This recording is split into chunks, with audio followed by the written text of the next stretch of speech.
कुछ भी नहीं है पास जिनके, त्याग सब कुछ कर दिया। अरु बाह्य अभ्यन ग्रंथ तज कर, धर्म आकिंचन लिया। कुछ भी नहीं है पास जिनके, त्याग सब कुछ कर दिया। सब परिग्रहों को त्याग करके, धर्म आकिंचन लिया। ऐसे अनंतानंत अरिहंत सिद्ध आचार्य जिनमो, उवझाय साधु को नमन कर, स्वयं आकिंचन बनो। स्वयं आकिंचन बनो, स्वयं आकिंचन बनो। मेरे गुरु के चरण पड़े जहाँ, धरती चंदन बन जाती। प्रजा शांति का अनुभव करती, मेरे भावना मिट जाती। अपने इस नश्वर जीवन में अध्यात्म रस घोलेंगे। जब तक घट में श्वास रहेगी, गुरुवर की जय बोलेंगे। जब तक घट में श्वास रहेगी, गुरुवर की जय बोलेंगे। हम गुरुवर की जय बोलेंगे। आदि तीर्थंकर श्री आदिनाथ भगवान की जय। श्री 2400 तीर्थंकर भगवान की जय। संत शिरोमणि अध्यात्म योगी परम त्यागी आकिंचन्य गुणधारी आचार्य गुरुदेव श्री विद्यासागर जी महाराज की जय। पर्वराज पर्युषण महामहोत्सव की जय। उत्तम आकिंचन्य धर्म की जय। बोलिए हरिका मां पूर्णमती माता जी की जय। बोलिए हरिका संघ की जय।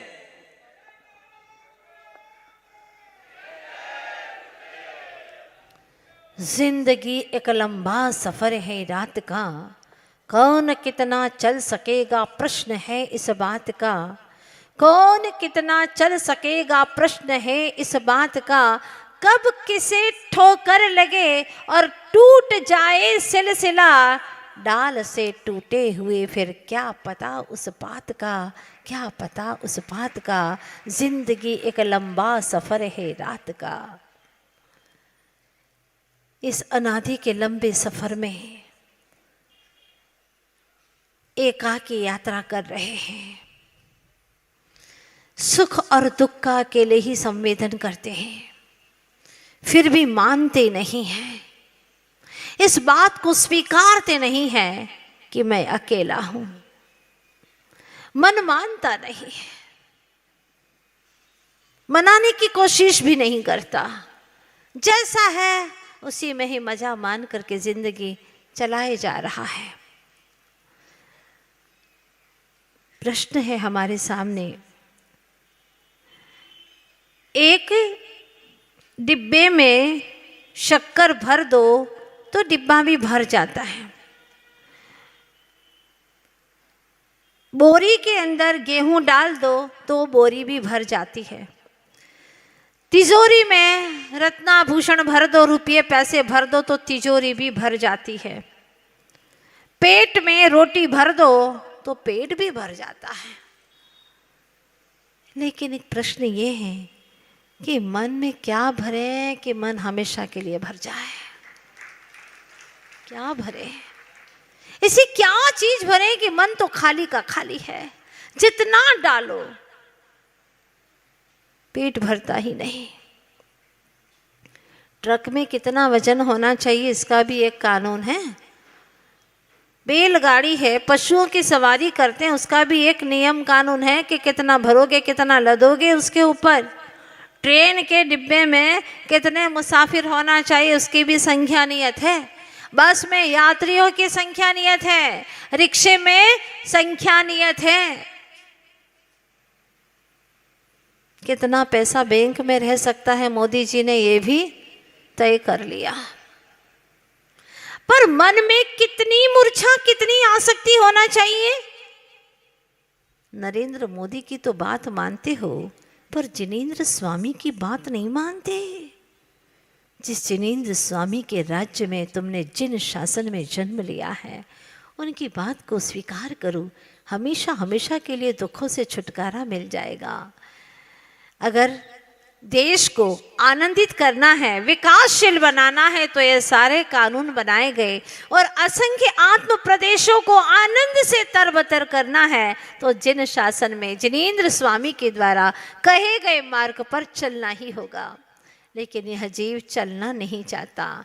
दिन रात उसको तो बस कैसे भी चाहिए, कुछ भी होता रहे, मुझे तो बस पैसा चाहिए, कैसा भी चाहिए, बस पैसा चाहिए। सुना था एक बार लक्ष्मी जी और नारायण जी बात कर रहे थे और करते करते आपस में विवाद हो गया, नोक झोंक हो गई।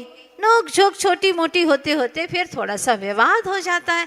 विवाद क्या था, इतनी सी बात थी। लक्ष्मी जी ने कहा, देखो जी मैं बड़ी हूँ। नारायण जी कह रहे थे, तुम कहाँ से बड़ी हो, मैं बड़ा हूँ, सारी दुनिया मेरे पास में आती है। लक्ष्मी जी ने कहा, देखो जी आती है भले दुनिया तुम्हारे पास में, लेकिन चाहती तो मुझे ही है। आती भले तुम्हारे पास में है, लेकिन चाहती तो मुझे ही है। और एक बात कहूँ, नाराज मत हो ना स्वामी, भले आती हो तुम्हारे पास में, लेकिन मुझे पाने ही आपके पास में आती है अज्ञानी दुनिया। जग के लोग जड़ धन को ही चाहने के लिए जिनकी शरण में आ रहे हैं। इसीलिए बात मान लो मेरी, हाँ लोग मुझे ही चाहते हैं। नहीं नहीं, मेरे पास में देखो मंदिर में क्या लोगों की तादाद आती है, सब मुझे चाहते हैं। उन्होंने कहा नहीं मुझे चाहते। आपस में विवाद हो गया। आखिर अब देवतागण आ गए। क्या बात हो गई, आज आपस में नोक झोंक चल रही है। कुछ तो निपटारा करना चाहिए, वरना विवाद तो बढ़ता चला जाएगा। तो क्या करें, सारे देवताओं ने मिलकर के तय किया कि चलो 6 महीने की मोहलत देते हैं। इसमें आपको सिद्ध कर देना है कि आप बड़े हैं या आप बड़े हैं, आपको सिद्ध करना है। दुनिया किसके पास में ज्यादा जाती है, किसकी ओर झुकती है, ये आपको तय करना है। अब 6 महीने की उन्हें मोहलत दी गई, वो अपने काम में लगे हुए हैं। हमें बात ये समझना है कि जितना इकट्ठा करते हैं अकेले रह नहीं पाते हैं। अकेली आत्मा रहे तो ये सारी चीज़ों की आवश्यकता ही नहीं है। सपोज तुम अकेले होते, अकेले एक आत्मा, क्या इन सारी चीज़ों की ज़रूरत होती? और अगर तुम अकेले इंसान भी संसार में होते तो क्या ये सारी वस्तुएं तुम अपनाते? बोलो ना। नहीं नहीं, बिल्कुल नहीं। तरह तरह के कपड़े क्यों पहनते हो, दुनिया सामने है ना, इसीलिए पहनना पड़ता है तरह तरह के कपड़े। माता जी आप क्या जानो, आपकी ज़िंदगी तो एक सफ़ेद छाटिका में गुजर रही है, लेकिन हम लोगों के, हम जानते हैं 10 चिट हमने पीला कैसे स्वीकार किया है। बहुत कठिन होता है। हाँ, बहुत अच्छी बात है। अभी तो कहना ही पड़ता है, मन से पूछना, 10 दिन के बाद में प्रमाण करके बताना। प्रमाण कर लेना कि अब हम ऐसे ही रंग के वस्त्र पहनेंगे। फिर चटक मटक रंग बिरंगे क्यों भाते हैं, सोचना जरा। विषय दिया है मैंने आपके सामने, कोई 1-2 कलर ही तय कर लो ना, ज्यादा से ज्यादा वाइट या येलो, बस। तीसरा कोई कलर हम शरीर को नहीं देंगे। कितनी रंग दोगे, रंग बिरंगी इस दुनिया के अंदर तूने अपने इंद्रियों का विषय बना करके कितना भटका है चेतन। अब तो कम से कम इन रंगों की ओर मत जा। जितना जितना रंग चाहा उतना बदरंग बना, जितना जितना मान चाहा उतना उतना अपमान मिला, जितना जितना तूने अपना नाम चाहा उतना उतना ही तो अपमानित ही हुआ है चेतन। इसलिए अब इनकी ओर से दृष्टि को हटा। बात चल रही है, जितना अकेला रहता है उतना उतना ही दुनिया का वैभव उसके पास में आता है। हमारे जिनेंद्र स्वामी जिन्होंने सारा बाह्य वैभव छोड़ दिया, कुछ भी नहीं है पास जिनके, त्याग सब कुछ कर दिया, धन्य है उनके पास में अंतरंग का वैभव दौड़ा आता है। लेकिन उसकी तरफ देखती तक नहीं वे। दो सहेलियां झरोखे में बैठी बैठी बात कर रही थी। एक ने कहा, सखी एक बात बताओ, वो राजा अभी यहाँ से अपन ने देखा, तुमने भी अपनी आंखों से देखा, घोड़े पर चढ़े, पहले हाथी पे चढ़े थे, फिर घोड़े पर चढ़े, फिर पालकी में बैठे, पालकी में बैठ करके अंदर गए तो अंदर सारे लोग उनके पैर दबाने लगे। सखी एक बात बताओ, वो थके कहाँ हैं जो इनके पैर दबा रहे हैं, बताओ मुझे। सखी ने प्रश्न किया, हाथी चढ़े घोड़े चढ़े, चढ़े पालकी माँ, कब के थाके है सखी, काहे दबावे पाए। हे सखी बताओ ना, कब के थके थे उनके पैर जो उनके पैर दबाने बैठ गए। जो बेचारे इतना चलते हैं, पैदल चलते हैं, जिनके पास कुछ नहीं है, उनके तो कोई पैर दबाता नहीं है। सच में जो थके हुए हैं, और ये एक कदम चले नहीं, बस पालकी से उठा करके रखा कि सिपाही नौकर चाकर आ गए और उनके पैर दबा रहे हैं। तब सखी बड़ी स्वाध्यायशील थी। कहाँ की थी वो? इंदौर की थी वो सखी। उसने कहा, अरे सखी सुनो, हम नित्य प्रतिदिन स्वाध्याय करते हैं, वही बात मैं तुम्हें बताती हूँ। भूसु तो भूखो मर्यो, कीनो उग्र विहार, तब के थाके है सखी, अवे दबावे पा। हे सखी, पूर्व भव में उन्होंने वो कार्य किया था। क्या कार्य किया था? भूसु तो भूशयन किया था, भूखो रहे हो, और भूखे रहे, कई कई दिनों तक उपवास किया उन्होंने। हाँ, उपवास किया। कीनो उग्र विहार, और उग्र उग्र विहार किया, पैदल चलते रहे। तब के थाके, तब के थाके, कब के थाके पूछा था तो तब के थाके हे सखी, अभी दबावे पा।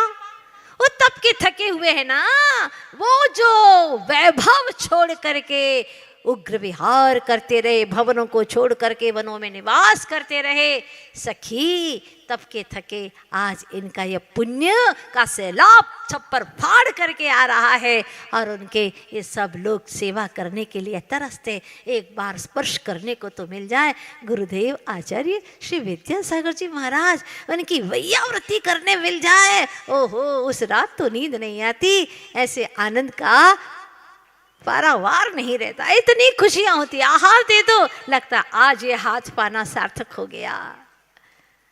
घर में पदार्पण हो जाए, लगता है आज ये 10 करोड़ का घर बनाना सार्थक हो गया। क्यों?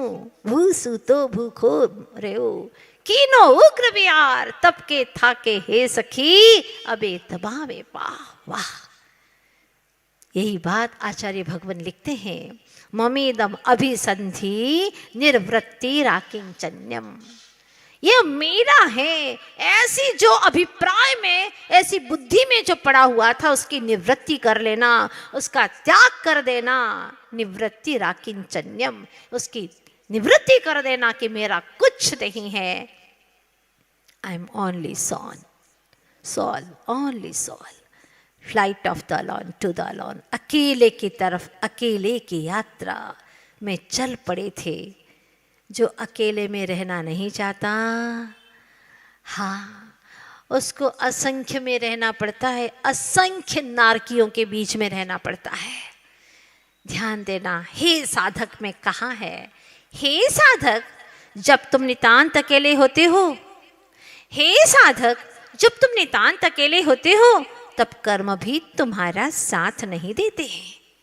ध्यान दो इस बात पर, अंतरंग की बात है। जब तुम नितांत अकेले होते हो, एक अकेले आत्मा में लीन होते हो, तब कर्म भी तुम्हारा साथ नहीं देते। जब तुम पर के साथ होते हो तो कर्म भी तुम्हारे साथ हो जाते हैं। ऐसे कर्मों के साथ से तो बेहतर है अकेले ही रहो। राहें कितनी ही भयावह हो, निर्भय होकर चलते ही रहो। स्वाधीन रहोगे तो अपराधी न रहोगे। आखिर कब तक पर का साथ करते रहोगे? आखिर कब तक? ये कब तक तुम्हें साथ देंगे? अरे किस ग्रह की चपेट में हो कि मेरा घर है, ये मेरे घर परिवार के हैं, ऐसा दिन भर परिचय देते रहते हैं।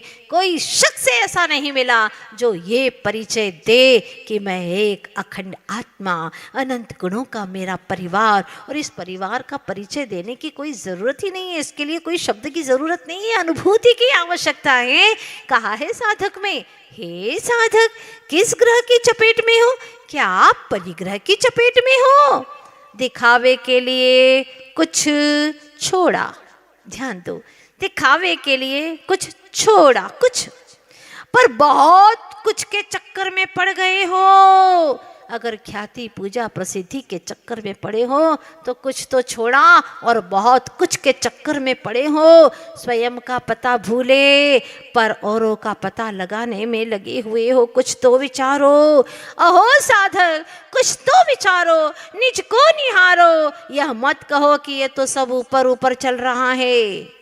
हाँ, ये मत कहो कि यह सब तो ऊपर ऊपर चल रहा है, अंतरंग में मेरी कोई आसक्ति नहीं है। धान्य के भीतर की ललाई निकल जाने पर बाहर का छिलका रहता नहीं है। ध्यान रखना, आचार्य देव समझाते हैं, ये मत कहो कि मेरी अंतरंग में आसक्ति नहीं है। आसक्ति नहीं होती तो देखो, धान्य के भीतर की ललाई निकल जाने पर क्या बाहर का छिलका रहता है?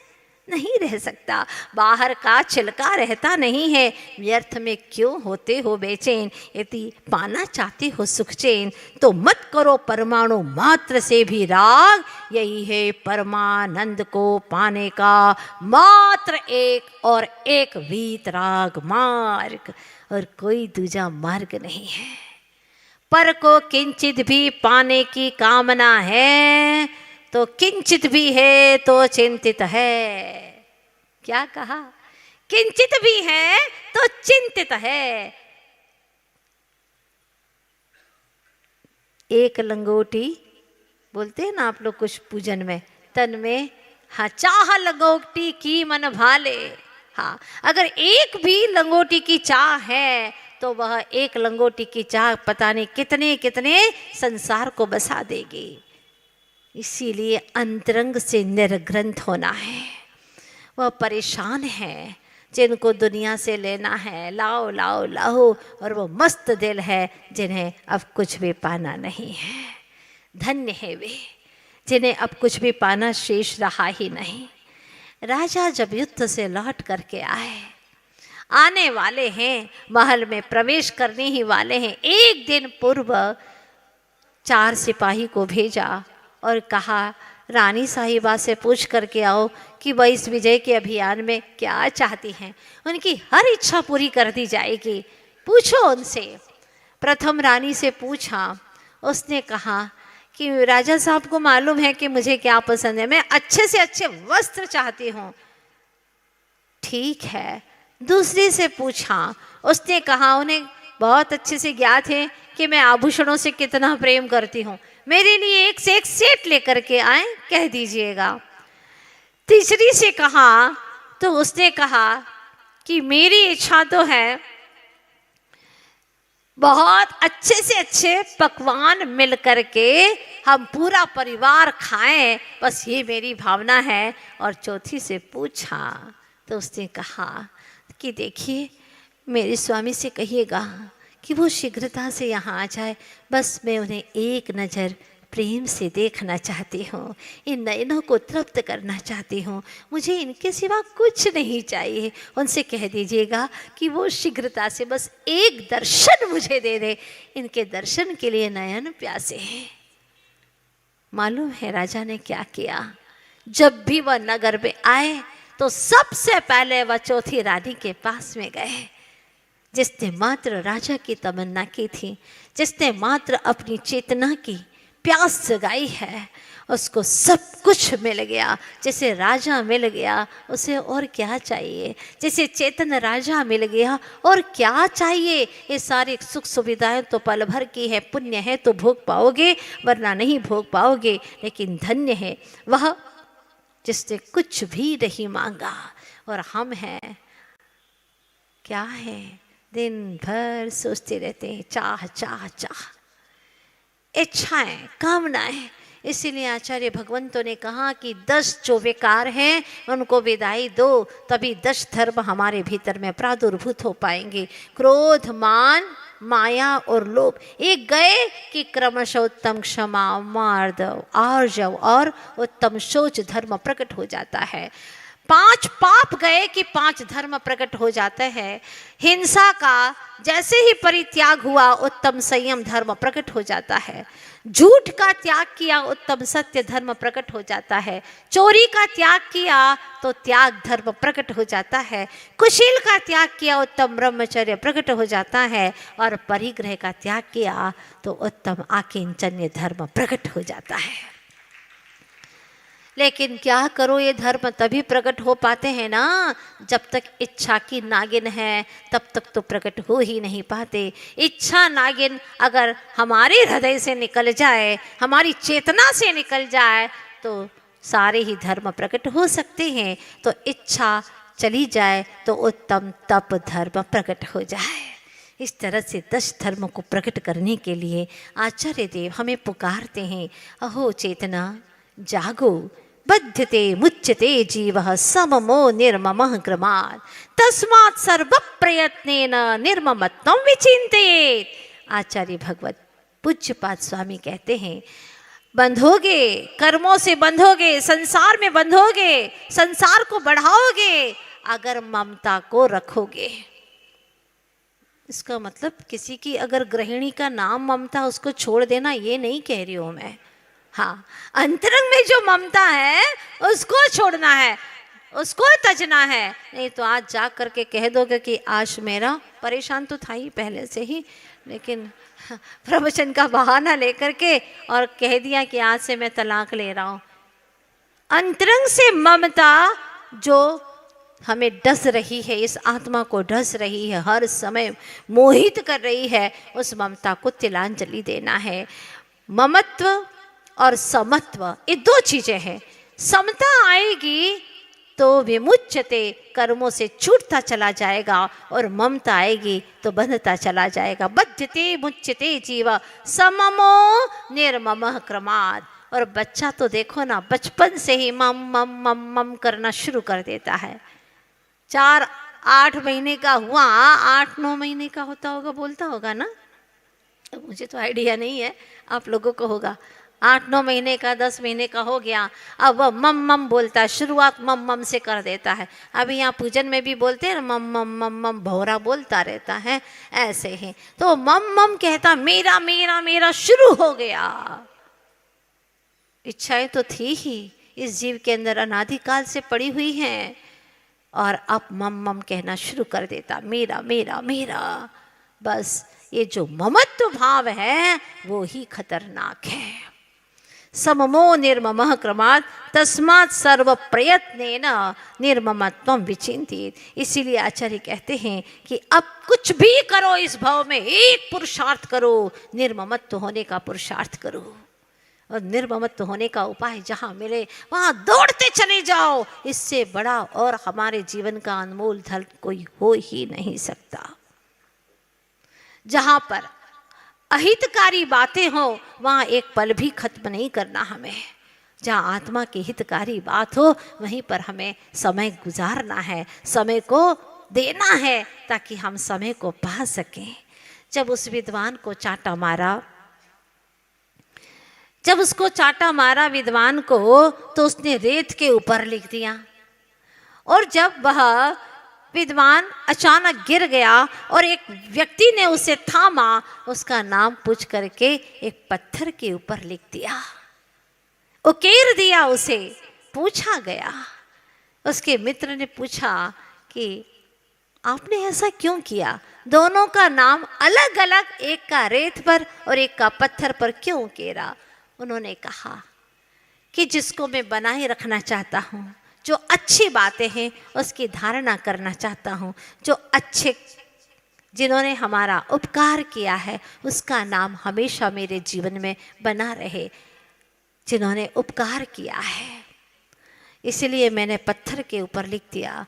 लेकिन जिसने मेरे लिए अगर थोड़ा सा भी तनिक गलत किया हो, मुझे गलत लगा हो, करता कुछ नहीं है, होता सब कुछ मेरे कर्मानुसार है, लेकिन फिर भी अगर ऐसा है तो मैंने उसको रेत पर लिख दिया ताकि एक हवा का झोंका आए और सब नाम वहाँ से मिट जाए। उसी तरह से मेरे भीतर में भी अब उनका नाम न रहे, याद न रहे, क्योंकि मुझे तो इस दुनिया से बेखबर होकर के आगे बढ़ना है और सिद्धों की दुनिया में प्रवेश करना है, जहाँ उनको दुनिया नहीं कही जाती, सिद्धालय कहा जाता, आलय कहा जाता है।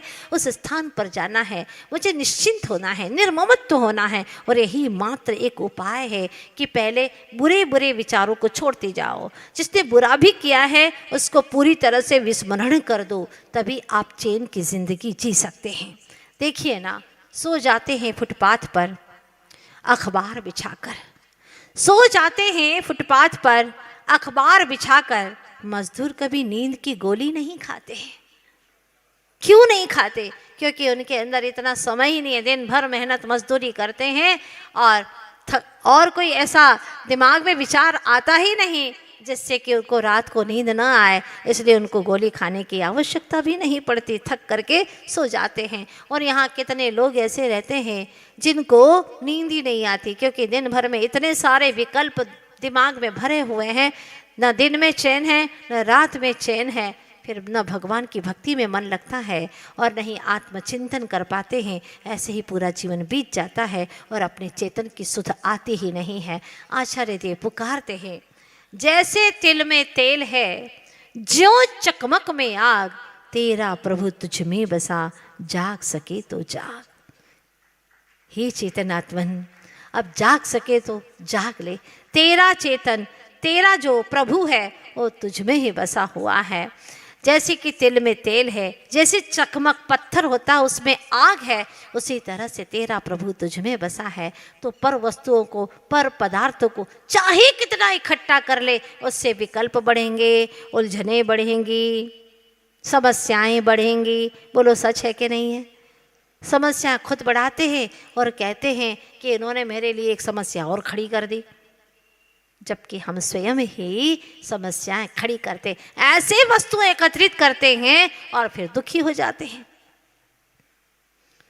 बार बार आचार्य भगवान कहते हैं सारी चीजें तो बहुत सुलभ है भाई, बहुत सुलभ है। अगर दुर्लभ कोई एक चीज है, ए यत्तनि छेगो समो संवत्त सुंदर लोए, बंध कहाई यत्ते तेण विसंवादनी होती। समय सार में पढ़ करके आए हैं। और वही एकत्व वितर्क की कथा बहुत दुर्लभ है, बाकी तो सब सुलभ है। एकत्व विभक्त आत्म तत्व की कथा दुर्लभ, उसकी अनुभूति दुर्लभ, आत्मा को अकेला महसूस करना ही बहुत दुर्लभ है, बहुत दुर्लभ है। पढ़ते जरूर हैं आप लोग, धन कन कंचन राज सुख सब ही सुलभ करे जान, दुर्लभ है संसार में एक यथार्थ ज्ञान।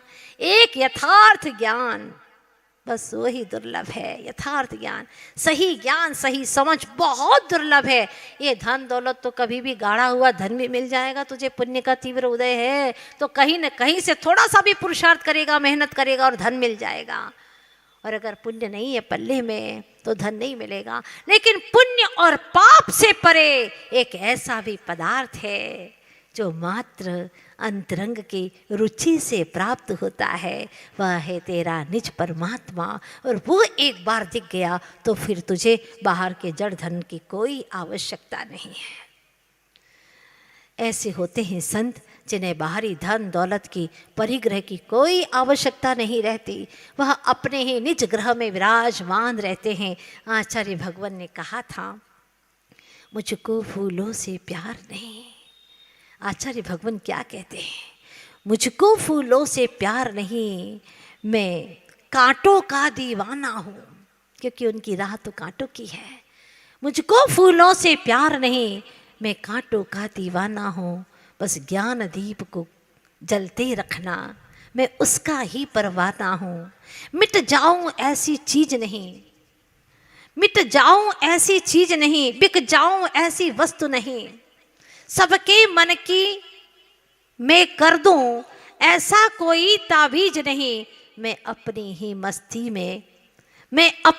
मस्ती में रहता, अनगाया एक तराना हूँ। मुझको फूलों से प्यार नहीं, मैं कांटों का दीवाना हूँ। मेरी डगर तो कांटों की है, उसी पर चलना मुझे बहुत अच्छा लगता है। एक में जो आनंद है वह अनेकों में नहीं है। इस जिंदगी के लंबे सफ़र में, मुक्ति के सफ़र में मुझे अकेले में ही आनंद आता है। बाकी तो सब जगह बाहर के संबंध जितने जितने करते गए, जितने संबंध बढ़ते गए, उतना उतना बंधन बढ़ता चला गया। तो हमने भी संबंध बना लिए हैं। एक संपादित संबंध होता है, जैसे माँ पिता, उसको आप संपादन करते हैं, संपादन करते हैं। संपादन में, संपादित संबंध में अपन यूँ कह सकते हैं कि जैसे धन एकत्रित कर रहे हैं।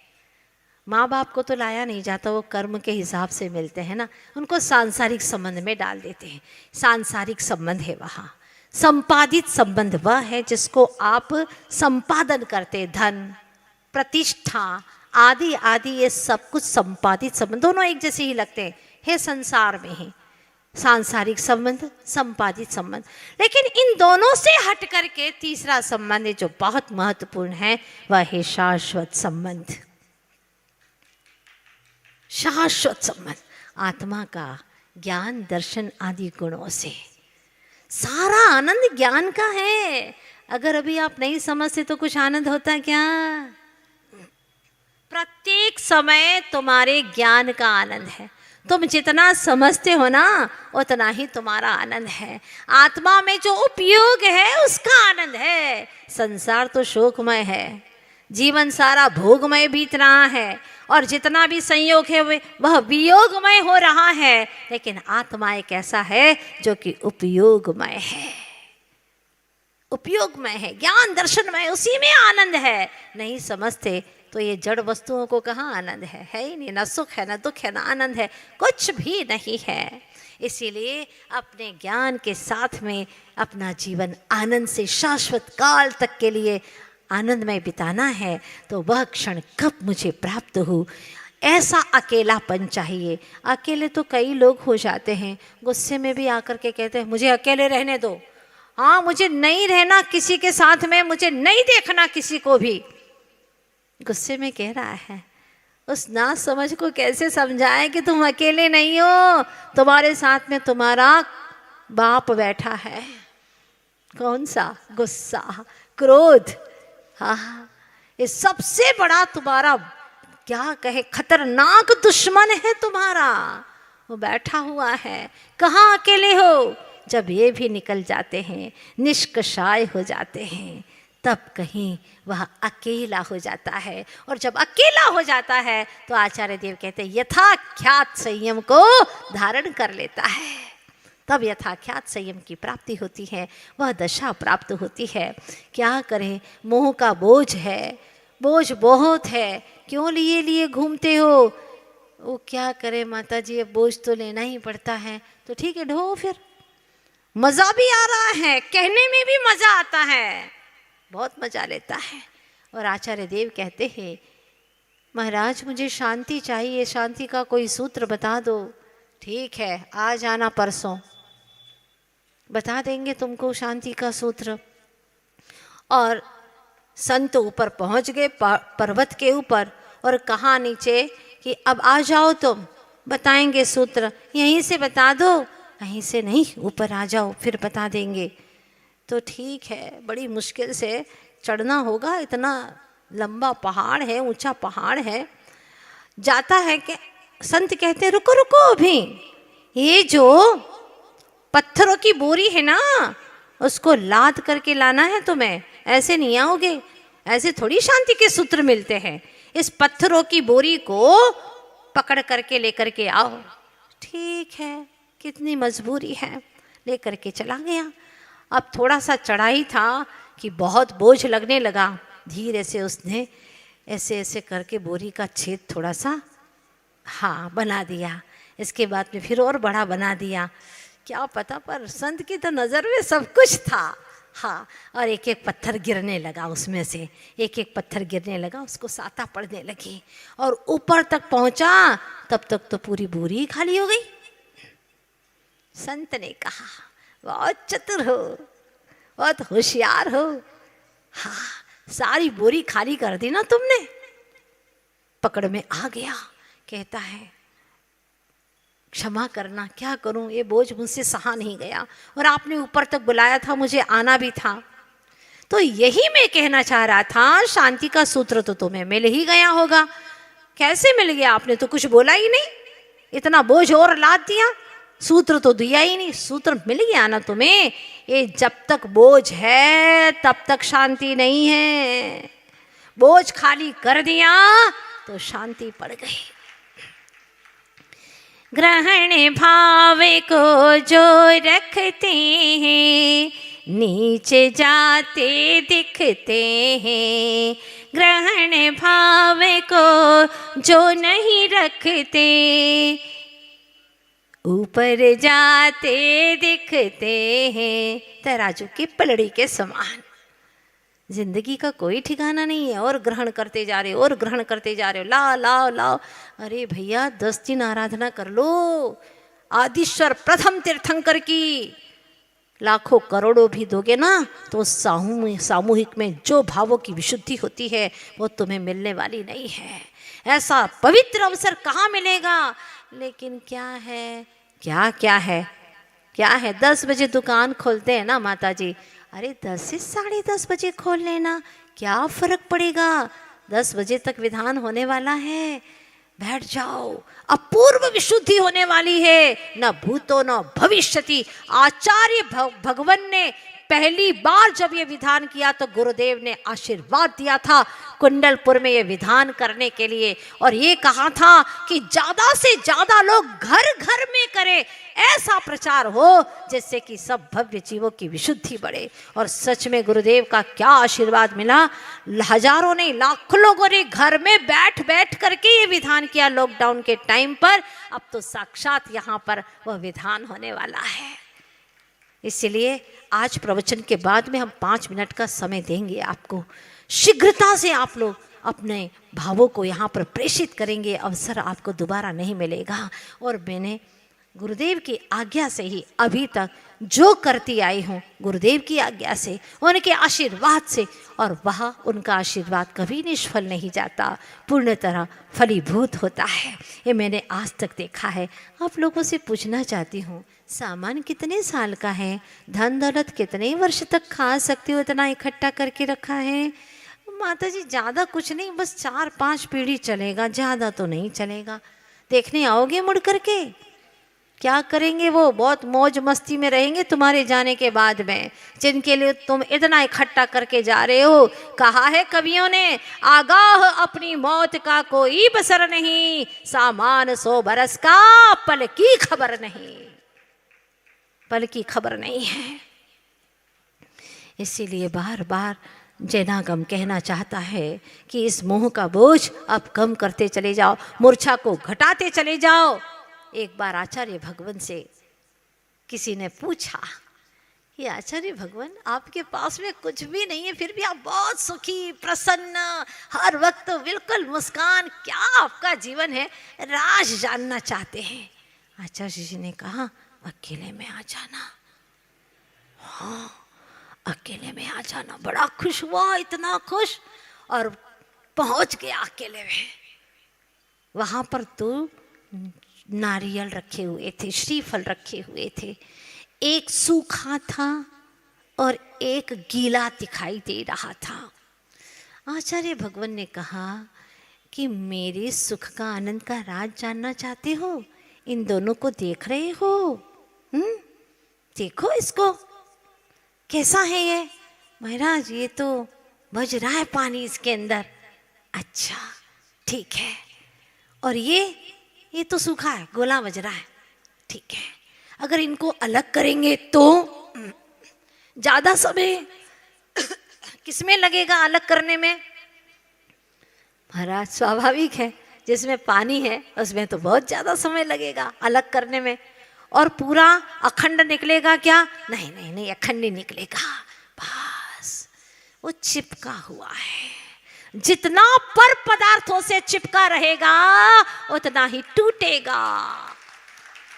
खंड खंड को, अखंड को प्राप्त नहीं कर पाएगा।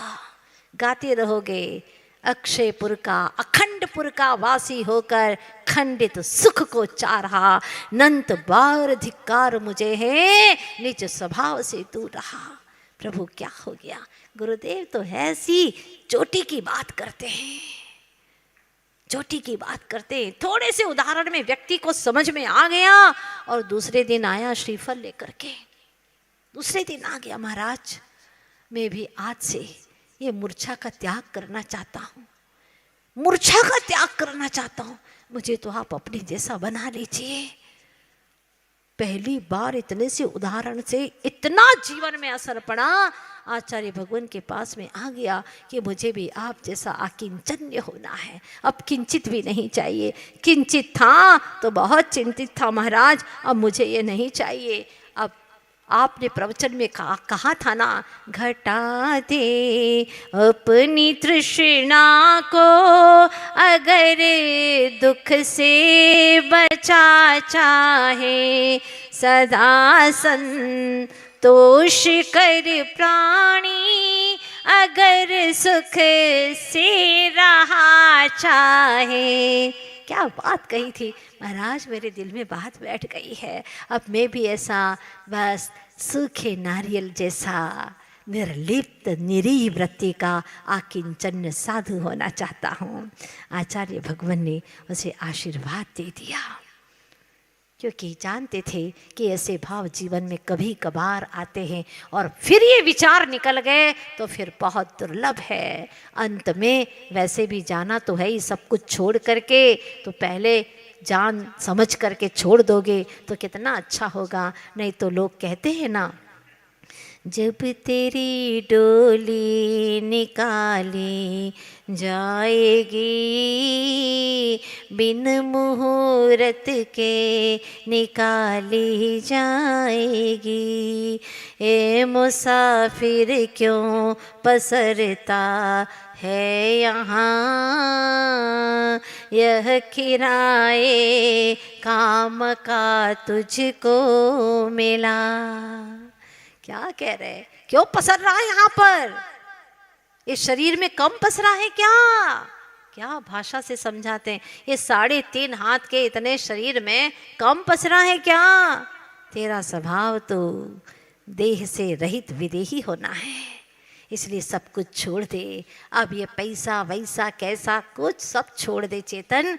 तो फिर कहता है महाराज, वो आप बता दीजिए ना, आप बता रहे थे ना कुछ, वो लक्ष्मी की कथाएं। हाँ, वो तो बहुत ज़रूरी है सुनना। विवाद हो गया था और 6 महीने की मोहलत दी थी, मैं भी क्या करूं, है ना। मोहलत तो निकालनी पड़ेगी ना हमें भी। तो मोहलत निकल गई, उस वहाँ 6 महीने का अंतिम दिन आ गया। लीजिए क्या होता है। अब देखा, अब लक्ष्मी जी तो चुपचाप थी, गई नहीं, अभी तक एक बार भी मंचासीन नहीं हुई। लक्ष्मी को मंचासीन होने की जरूरत ही क्या है, वो तो अंधेरे स्थान पर रहती है, गाड़ी जाती है लक्ष्मी तो, है ना, खजाने में, तिजोरी में ऐसी रखी जाती है। उजाले में रखते हो क्या? ड्राइंग रूम में सजा करके रखते हो, फिर उसके ऊपर हेलोजन लगाते हो क्या? नहीं लगाते। वो तो चुपचाप बैठी हुई थी और नारायण जी की क्या सभाएं, ऐसा गजब का प्रभाव, जहां देखो वहां प्रभावी प्रभाव, प्रभावी प्रभाव, जय जयकारे के नारे गूंज रहे थे गांव गांव में, नगर नगर में, और खूब जय जयकार। उनको तो पूरा विश्वास था ही कि आज अंतिम दिन है और अपनी जीत निश्चित है। बस प्रवचन शुरू होने ही वाला था, मंगलाचरण किया ही था, उच्चासन पर विराजमान थे नारायण जी, और इधर से लक्ष्मी जी आई, एक बुढ़िया का वेश धारण करके, फटे हाल में आई, कांपती हुई लठिया लेकर के, और बीच में ऐसे ही रेलिंग से आने लगी। हटो हटो, लाठी लगा करके। कुछ बच्चे गए, अरे कहाँ प्रवचन शुरू होने वाला और बीच में कहाँ या बाधक तत्व आ गई। हाँ, ए माँ जी बैठ जाओ चुपचाप यहाँ पर। नहीं बेटा, मुझे तो आगे ही जाना है। बोला ना चुपचाप बैठ जाओ, हमारी कमेटी की व्यवस्था है ये। बुढ़िया ने सोचा ऐसे मानने वाले नहीं है ये बच्चे, करामात कुछ तो दिखानी पड़ेगी। उसने फटी सी थैली में हाथ डाला, इतनी मेली कुचेली थैली थी। बच्चों ने कहा भाग जाती हो कि नहीं, नहीं तो हमें भी लाठी लेनी पड़ेगी। वो तो बहुत मजबूत थी, कहाँ मानने वाली थी, आई थी इसीलिए ताकि कोई और मान जाए। ठीक है, थैली में हाथ डाला, एक चमकता हुआ शुद्ध सोने का स्वर्ण का कटोरा निकाला। इतना सा नहीं, इतना बड़ा कटोरा, बहुत सुंदर। देखो बेटा, मुझे आगे जाने तो, तुम जो तुम्हें चाहिए वो तुम ले लो, ये सोने का कटोरा चाहिए तो ले लो तुम, लेकिन मुझे आगे जाने दो। यूं फेंका, उछाला, सारे लोग उस सोने के कटोरे को लेने के लिए दौड़ पड़े, और उधर उनका मंगलाचरण शुरू हो गया था। अब इधर के लोग तो सब में हलचल मच गई, सोने का क्या गजब का कटोरा। फिर उसने सोचा कि अब इधर के लोग भी मुझे बिठा सकते हैं, इधर भी एक कटोरा उछाला, फिर इधर उछाला, जैसे कि रत्न वृष्टि करते हैं ना कुबेर, ऐसे ही वह बुढ़िया ऐसी स्वर्ण पात्र की वृष्टि करने लगे। कम से कम 8 कटोरे तो वो ऐसे ही उछाल दिए। अब लोगों की सबकी दृष्टि इधर से हट करके बुढ़िया के ऊपर, सब लोग जिसको मिला वो तो बड़ा खुश हो गया। सोने का कटोरा, सोने का कटोरा। आगे आए तब तक तो पूरे में चर्चा हो गई, भाई सोने का कटोरा बुढ़िया बांट रही है, सोने का कटोरा बुढ़िया बांट रही है। अब बुढ़िया यहाँ तक आ गई। बुढ़िया ने कहा, बच्चों एक बार मुझे आगे जाने दो। जाने देंगे, पर हमें क्या दोगी, कुछ दोगी? बेटा तुझे भी कटोरा दूंगी सोने का, और अच्छा वाला दूंगी, डायमंड लगा हुआ वाला दूंगी, मुझे एक बार जाने दे। ठीक है माँ जी।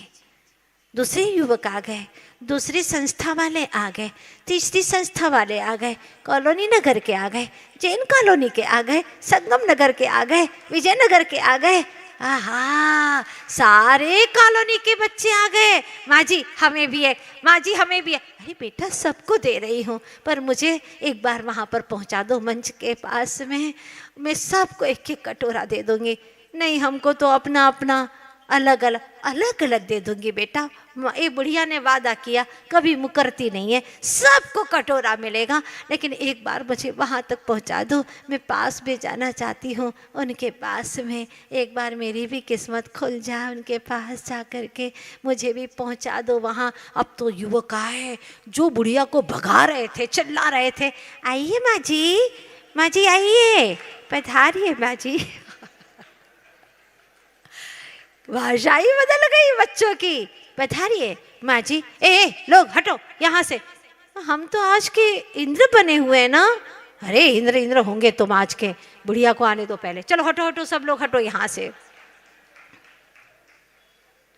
नारायण ने देखा कि ये कौन आ गया बीच में, ऐसी फटे टूटे कपड़े पहने, ऐसी गरीब, और लोग इतनी बाइज्जत लेकर के आ रहे हैं। सारे वो तो अपने प्रवचन में ही बिल्कुल लीन थे, मग्न थे। इतने में बुढ़िया ने सारा मजा किरकिरा कर दिया, और बुढ़िया ने कहा, बस एक बार मुझे इनके पास बिठा दे।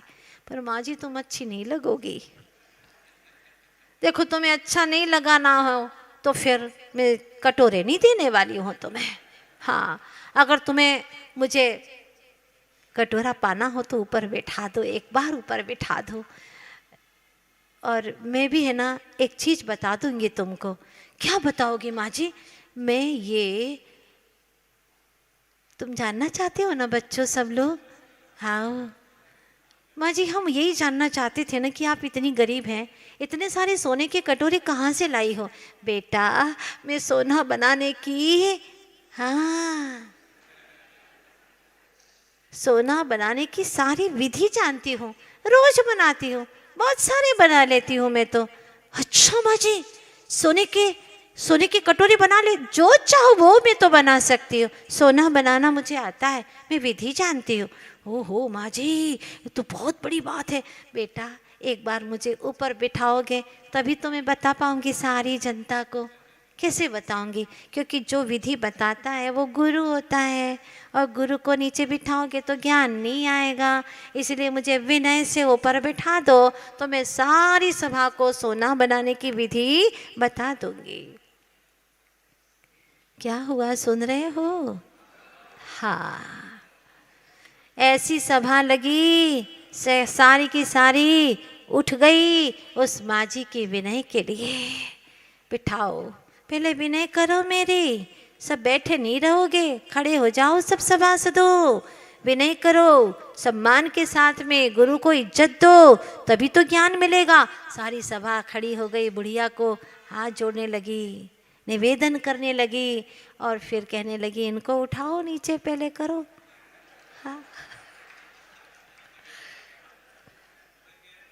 हाँ, निवेदन कर लिया, बहुत अच्छे शब्दों में निवेदन किया।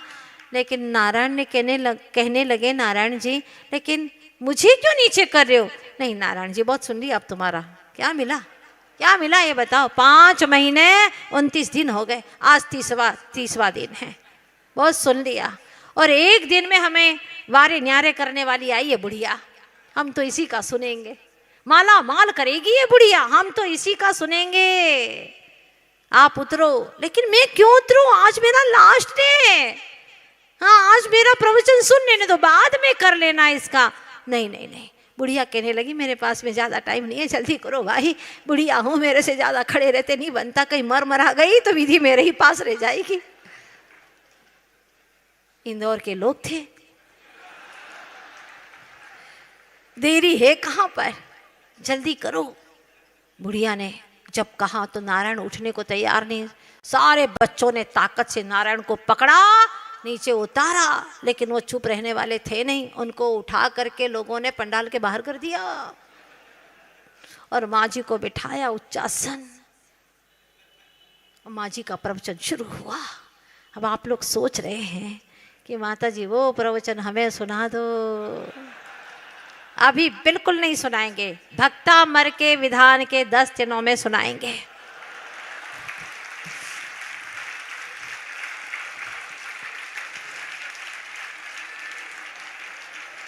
भाई नीति ये है कि अनमोल चीज को एकदम नहीं दिखाना चाहिए। उन्हीं दिनों में दिखाएंगे हम कि वो सोना बनाने की विधि क्या है। हमारे गुरुदेव ने हमें सिखाई है और वो हम सिखाने के लिए आए हैं। सिखाएंगे आपको, विश्वास करो, जरूर सिखाएंगे। स्वर्ण बनाने की विधि उन 10 दिनों में आप लोग धैर्य बांध करके रहो, और जो नहीं आए वे चूक जाएंगे। प्रवचन हो गया, नारायण जी बेचारे रो रहे थे घर पे। स्वामी आज क्या हो गया? कोई शरीर में तकलीफ है क्या? अरे नहीं देवी, तन में नहीं मन में तकलीफ हो गई आज। क्या हो गया? कोई परेशानी हो गई? अरे पता नहीं, इतना अच्छा कार्यक्रम मेरा चल रहा था और आज तो अंतिम ही दिन था। एक बुढ़िया आई न जाने कहाँ से और सारा मजा किरकिरा कर दिया आज उसने, पूरी धर्म सभा का रंग में भंग डाल दिया उसने। वो कौन थी बुढ़िया, आप जानते हैं क्या? अरे जानता नहीं हूं मैं उसको, पता नहीं कौन थी, कहाँ की थी, बहुत निर्धन थी, लेकिन कमाल कर दिया आज तो उस बुढ़िया ने।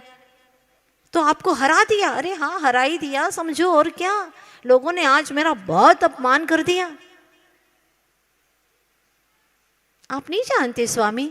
हाँ हाँ, मैं नहीं जानता। मैं बताऊं वो कौन थी? उसी वक्त उन्होंने वेश बदल करके बता दिया। तो तुम आई थी वहां पर? हाँ स्वामी, मैंने तो आपको 6 महीने पहले ही कहा था। आप मेरी बात मान लो, आते जरूर तुम्हारे पास में, लेकिन चाहत तो मेरी ही रहती है। बात परिग्रह की है, खतरनाक। ये परिग्रह जब तक नहीं जाएगा, उसकी इच्छा ही नहीं जाएगी, मूर्छा आसक्ति नहीं जाएगी, तब तक आकिंचन्य धर्म प्रकट होने वाला नहीं है। और जब आकिंचन्य प्रकट हो जाता है तो फिर संसार का रत्ती भर भी दुख उसके जीवन में नहीं रहता। वो आगे बढ़ते हुए 18,000 शील के स्वामी होते हैं, ब्रह्म में आचरण करने लगते हैं, ब्रह्मचर्य के स्वामी हो जाते हैं। धन्य है, 18,000 शील के स्वामी हो जाते हैं। ऐसी दशा प्राप्त होती है। इस तरह से ये सारी कथाएं आप लोगों ने सुनी, बात अच्छे से समझ में आ गई। फिर लक्ष्मी जी कहती हैं, स्वामी कुछ भी कहो, बड़े तो आप ही हैं। भगवान का पद तो सबसे बड़ा होता है, ये तो निश्चित बात है। हाँ, मैंने जो कहा है, मुझे तो लोग, मेरे साथ में तो छल ही होता है, और छल से ही लक्ष्मी को बड़ा मानते हैं। वास्तव में निश्चय से और हकीकत यही है कि आप ही बड़े हैं, क्योंकि आपका जीवन ही अलग है। लक्ष्मी की तो बात ही अलग है। इसीलिए वास्तविकता यही है, अध्यात्म से बड़ा, वितरागता से बड़ा संसार में कोई कुछ भी नहीं है। ये तो आप लोगों के बीच की कथा थी, तो आज मैंने इस परिग्रह के छोड़ने के विषय पर आपको बता दी। ये परिग्रह जितना भी बढ़ता चला जाएगा, छल कपट मायाचारी सब कुछ बढ़ता चला जाएगा, और मेरेपन का जहाँ अभाव हो जाएगा वहाँ पर सारे दुख समाप्त हो जाएंगे।